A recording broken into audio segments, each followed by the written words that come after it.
Welcome back, party people. Alexbeltran here, back after a hot minute. But today I'm spilling the tea on this sweet freaking property. Every number, every plan, and how I came up with the plan. Buckle up. It's going to be a fun one. But first, obligatory B-roll. Let's go.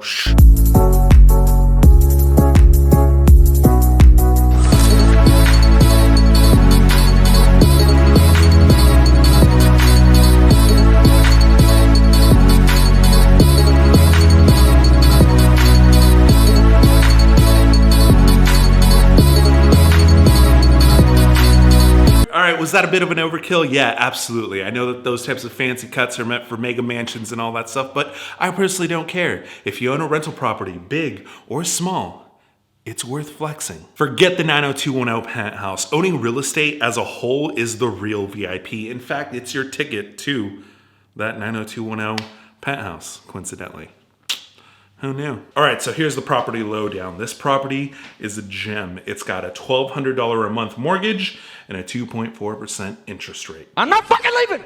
That 2.4 interest rate is pure gold. I'm not refinancing, I'm not selling, nada. I'm just gonna rent it and chill. Maybe I might take out some form of line of credit on the equity, but that's like future Alex problems. That's not in today's video or anytime soon. Now, if you're a real estate investor or it is your dream to become a real estate investor, one of the key questions you must ask yourself is, great, how do I cash flow this thing, right?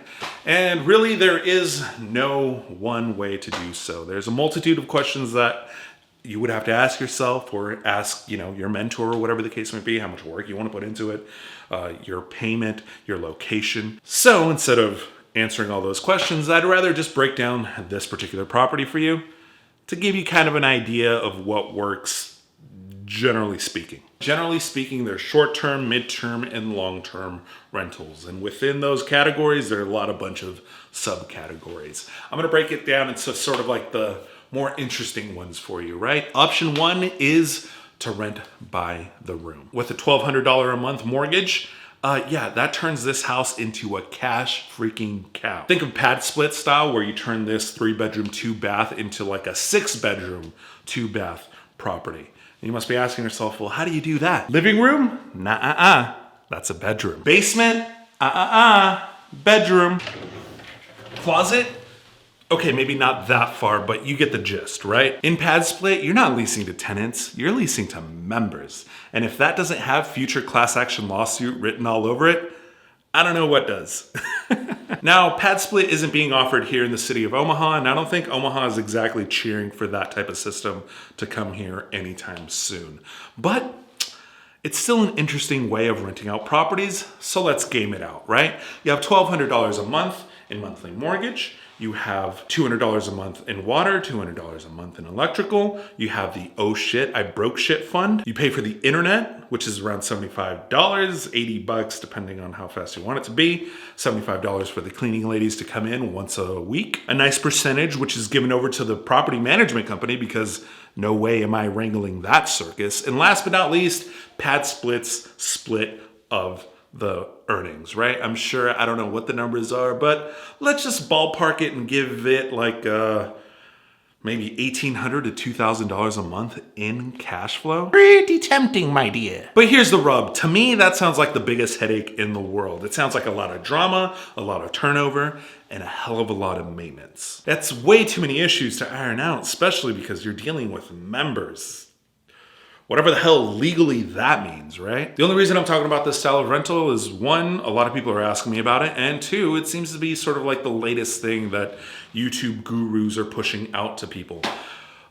Good, bad, I have no idea. But real talk, renting by the room seems to be the future of real estate. Look, I don't do politics. I stay away from that as much as possible.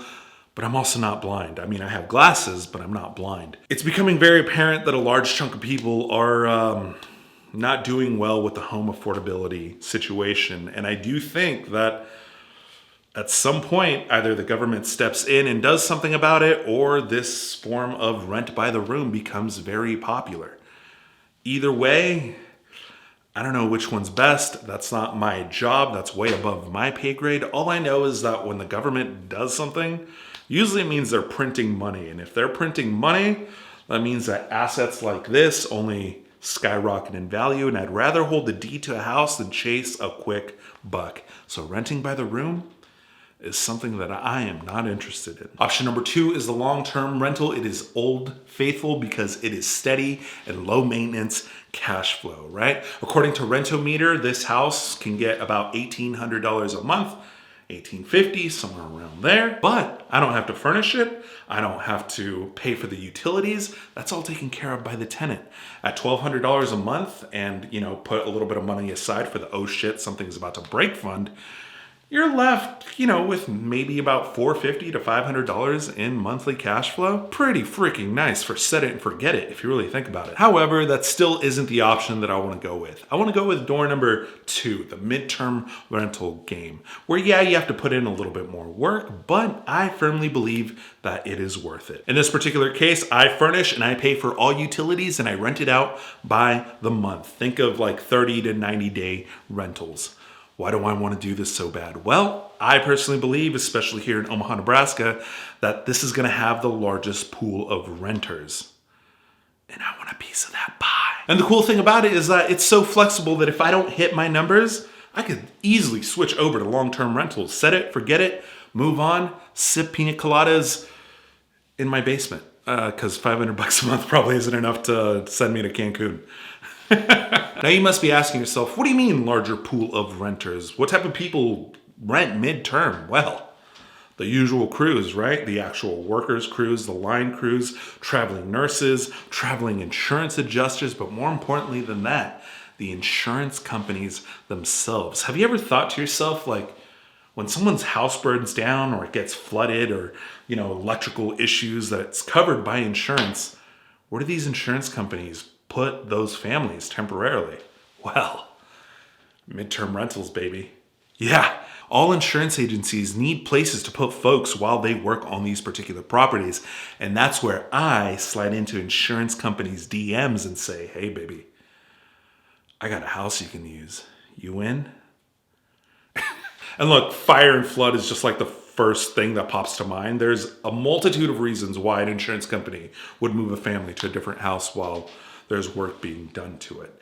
And I want a piece of that giant corporate pie. All right, so what's the action plan, right? Well, first of all, the cleaning ladies just left about 20 minutes ago. They left this place nice and sparkly clean. Now, not much of a problem. This house was already relatively clean to begin with. Believe me, I've seen some horror cleanup stories from other properties. This property was okay to rent even before the cleaning ladies came. However, I also want to do some repairs, some minor repairs really, just little things around the house and some maintenance things that I just want to do before renters start coming in here and putting in sort of the heavier use, if you will. Once I do that, I'm going to go on ahead and furnish this entire property, everything from the beds to the couches, provide Wi-Fi. And for that, I'm gonna have to break down the numbers and show you where I get everything in part 2 of this video. So stick around for that, right? I'll show you everything from where I list the property to the numbers that it is raking in, but all of that is going to be in part 2 of this video, which is soon to come. Now, quick announcement. If you're following me for the triathlon training stuff, yes, I'm still doing it. Yes, I'm still going to the Des Moines 70.3 on June 8th of this year. A little bit of an update video will be up on all that. I had a couple things happen, some sad, some happy, but overall, great shape. I'm excited, man. I love Ironman triathlons, but stick around for more real estate, travel, triathlon, anything else that pops into my head. I will catch you guys in the next one. Peace.